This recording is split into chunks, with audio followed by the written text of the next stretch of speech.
Bueno, estamos a punto de terminar el programa de pediatría de 2009. Estamos acá con una doctora que es especialista en disfonía.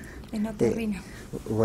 Me gustaría que usted se presente. Bueno, yo soy la doctora Adriana Severina, pertenezco al servicio de otorrinolaringología del Hospital Infantil y bueno, el tema por el cual me han convocado es disfonías.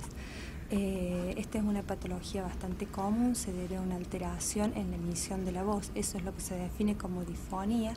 Hay múltiples causas, las causas pueden ser funcionales, orgánicas o una combinación de las mismas, que es las que se denominan disfonías mixtas.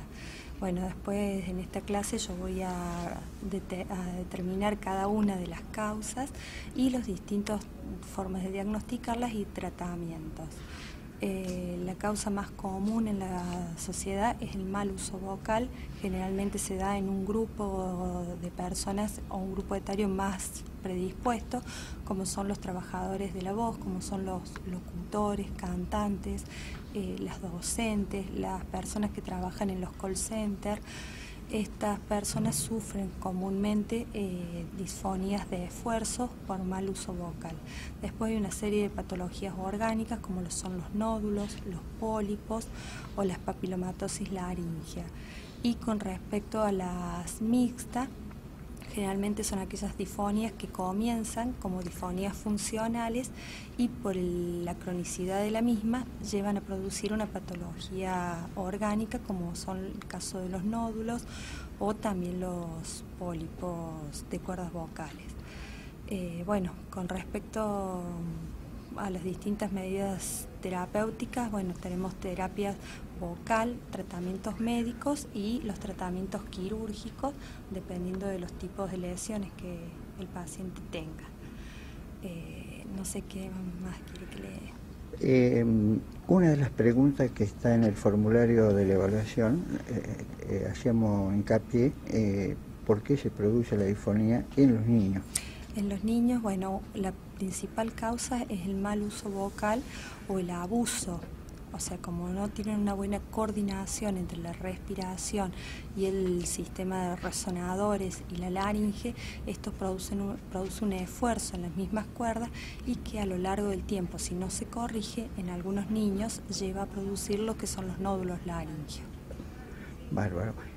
Otra pregunta que nos hacen las maestras en especial: ¿por qué hay niños tan gritones? Bueno, eso es algo temperamental en los niños, pero también hay que tener en cuenta, y no hay que dejarlo de investigar, la audición del niño. Muchas veces los padres consultan porque el niño habla fuerte o grita y no sospechan que el niño no escucha bien.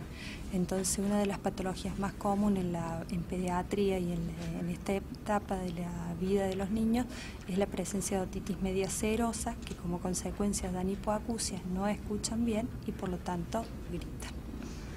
Y en el caso de las maestras, ¿cuándo se produce un cansancio vocal?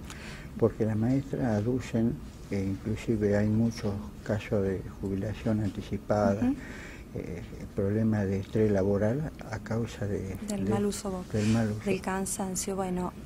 Las maestras, el 80-90% de las veces la causa de los motivos de consulta es la disfonía, pero además de esa disfonía se le suma cansancio al hablar, carraspeo, tos crónica, y generalmente si uno trabaja con sus cuerdas vocales más de 8 horas seguidas, eso produce un desgaste y como consecuencia lleva a tener patologías que pueden ser funcionales y que a la larga se hacen orgánicas con la presencia de nódulos o pólipos.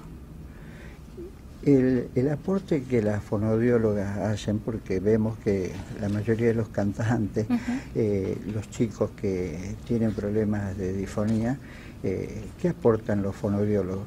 Los fonoaudiólogos aportan mucho, les enseñan mucho a los pacientes a corregir los malos hábitos y a tomar medidas de higiene vocal, donde a ellos se les enseña a los pacientes a corregir algunos hábitos, como por ejemplo no estar en ambientes muy secos, a mantener una buena hidratación, estar en ambientes donde haya una humidificación ideal para que no se seque tanta la vía aérea superior y como consecuencia sufran las cuerdas vocales. no estar en ambientes con mucha polución. Bueno, en la actualidad no sé si se usa mucho la tiza, pero eso era un factor importante en las épocas porque el polvillo actuaba como un irritante y provocaba dicho problema. Claro. ¿Algún otro aporte en especial para las personas que tienen este problema que ya es crónico y que viven en el interior y que no tienen acceso a un especialista como usted o un fonoaudiólogo? ¿Qué les recomendaría en este caso? Bueno, yo no les puedo recomendar cuáles son las técnicas de respiración porque eso lo haría muy bien una fonoaudióloga, pero sería bueno tener la oportunidad en algún momento de que les enseñen las técnicas de respiración, la mejor respiración diafragmática, ya que sabemos muy bien que la emisión de la voz depende del aire que se expele de los pulmones, o sea que si el paciente no hace una buena inspiración, por lo tanto la expiración tampoco lo va a hacer. Y que si tiene problemas de disfonía, que por lo tanto realice reposos de voz y bueno, ya voy a detallar bien todos los hábitos que uno tiene que tener para evitar que un problema que puede ser agudo se cronifique. Claro, la consigna de este curso es, como habíamos puesto en las invitaciones, disfonía. ¿Es lo mismo que ronquera? Sí, es un sinónimo, o sea que se dice disfonía, voz ronca o apagada, es un sinónimo, ¿no? Un sinónimo. Bueno, por último, ¿qué le recomendaría a las mamás, que son las que primero percatan y se preocupan por este tema? Que consulten, porque en muchos casos son cuadros banales, pero en otras oportunidades nos hemos encontrado con otras patologías como una papilomatosis laringea, que si bien es una tumoración benigna, la proliferación de la misma produce otros problemas y bueno, sería ideal consultarlo y no dejarlo, no decir solamente que es un niño gritón y nada más, o sea, o retarlo para que no grite. Claro. Sería lo ideal la consulta y el examen y de esa manera uno se puede quedar tranquilo. Bárbaro. Muchísimas gracias, doctora. Muchas gracias.